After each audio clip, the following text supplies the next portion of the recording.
Bonjour à tous, j'espère que vous allez bien. Aujourd'hui, on change encore un petit peu de décor. J'espère que ça ne résonne pas trop parce que la pièce est assez spacieuse. Je voulais répondre à une question qui est souvent posée sous mes vidéos YouTube, sur Facebook, sur Instagram et qui, je trouve, est une question très intéressante. C'est comment savoir si on va trop loin dans le minimalisme ? Alors, si je regarde un petit peu vers le bas, c'est parce que j'ai pris des notes pour être sûre de ne rien oublier. Donc, cette question, comment savoir si on va trop loin dans le minimalisme, c'est vraiment une question très intéressante parce que c'est parfois ce qui empêche en fait les gens de se lancer pleinement dans le minimalisme. Donc, si vous qui me regardez, vous vous posez cette question, vous avez peur en fait d'aller trop loin dans le minimalisme. Donc vous êtes en train peut-être de faire du tri dans vos affaires, vous êtes en train de désencombrer parce que vous vous sentez oppressé par tout ce que vous avez l'impression d'avoir trop de choses, ça vous empêche d'avancer, vous en avez marre du bazar qu'il y a chez vous, vous êtes tout le temps en train de ranger et voilà, c'est vraiment pénible, vous perdez énormément de temps et du coup vous avez envie d'avoir moins de choses. Donc vous commencez à faire du tri, tout ça, mais il y a quand même toujours un petit frein, peut-être une petite voix qui vous dit « Ah, tu vas le regretter, ah, attention, va pas trop loin, ah, donne pas trop de choses parce qu'ensuite tu vas t'en mordre les doigts ». C'est peut-être votre cas et c'est normal, c'est humain en tout cas. Donc si j'avais un seul conseil pour vous, ce serait d'oser vous tromper, de prendre le risque de vous tromper, de prendre le risque de vous débarrasser de choses que vous allez peut-être regretter ensuite. Parce qu'on n'apprend rien en fait quand on ne fait pas d'erreur. Si vous restez dans votre zone de confort, dans vos petites pantoufles, oui c'est confortable, oui c'est agréable, mais il ne se passe pas grand-chose d'intéressant.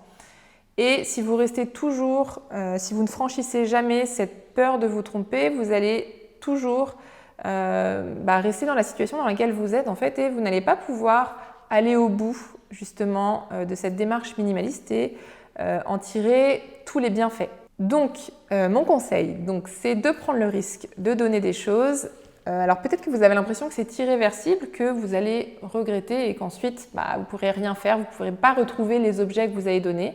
Alors je dirais oui et non. C'est vrai qu'il y a certains objets que vous retrouverez peut-être pas, si c'est des objets qui appartiennent à votre passé et qui n'existent plus aujourd'hui. Après, c'est toujours possible de retrouver des vieux objets dans les brocantes, dans les vides-greniers. Et ensuite, si vous donnez des objets modernes et que vous regrettez de les avoir donnés, il y a quand même toujours la possibilité de les retrouver et de les racheter. Et le fait comme ça de faire des erreurs, de vous tromper, ça va vous permettre de mieux vous connaître, d'être plus à l'écoute de vos ressentis, de savoir mieux quels sont vos besoins et de ne plus faire cette erreur et de savoir ensuite exactement ce que vous avez envie de garder et ce que vous avez envie de donner. C'est vraiment en se trompant qu'on apprend. C'est ok de faire des erreurs, on en fait tous. Si vous en tirez une leçon après, vous avez tout gagné. Ensuite, si vous vous demandez comment savoir si on va trop loin dans le minimalisme, c'est peut-être que certains proches vous ont envoyé ça, peut-être que vous avez déjà désencombré votre maison et qu'il y a certains proches, certaines personnes de votre entourage qui vous disent « Ah, c'est un petit peu trop désencombré chez toi, c'est trop vide, c'est triste, c'est mort, il n'y a plus de vie, etc. » Alors, Yuri et moi, c'est des remarques qu'on a déjà entendues et c'est normal en fait. Les gens, de toute façon, souvent critiquent et jugent ce qu'ils ne connaissent pas, ce qui est différent d'eux. Donc, si vous faites des choses différentes, vous allez forcément à un moment donné être critiqué.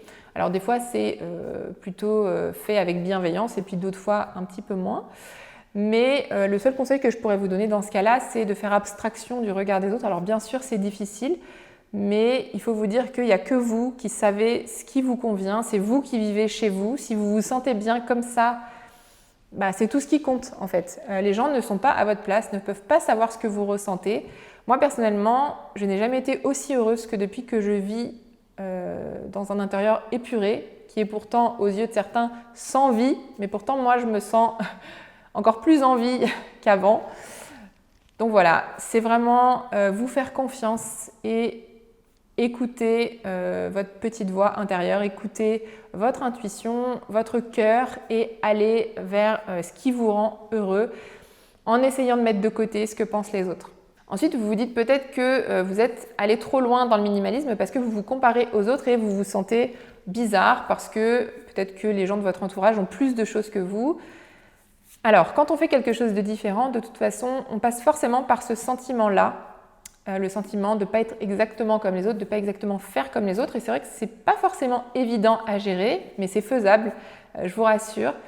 Là, ce qui est important, c'est de pouvoir compter sur soi et de savoir pourquoi on fait les choses. Si vous êtes par exemple dans cette démarche minimaliste pour les autres, parce que c'est à la mode ou parce qu'un tel le fait, ça va peut-être être plus difficile de se sentir différent. Par contre, si vous faites les choses pour vous, si vous le faites parce que ça vous rend plus heureux, parce que vous voyez que ça fait du bien à vos enfants, à votre conjoint, etc., bah là, ce sera beaucoup plus facile en fait d'assumer et de continuer à vivre comme ça. L'important, c'est de ne pas vous comparer aux autres et vraiment de rester fixé sur votre vie à vous parce que vous ne savez pas ce qui se passe chez les autres. Peut-être que la pelouse est verte, mais qu'à l'intérieur de la maison, c'est le bazar. Donc ça, vous n'en savez rien.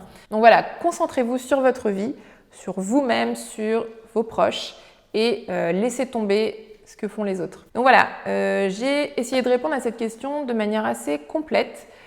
Donc j'espère que ça pourra vous aider si vous vous posez cette question. Si vous avez aimé cette vidéo, n'hésitez pas à me le dire en mettant un j'aime juste en dessous. Et si vous avez besoin d'un petit peu d'aide pour vous simplifier la vie, Yuri et moi, on a créé un guide avec nos meilleurs conseils pour vous simplifier la vie grâce au minimalisme.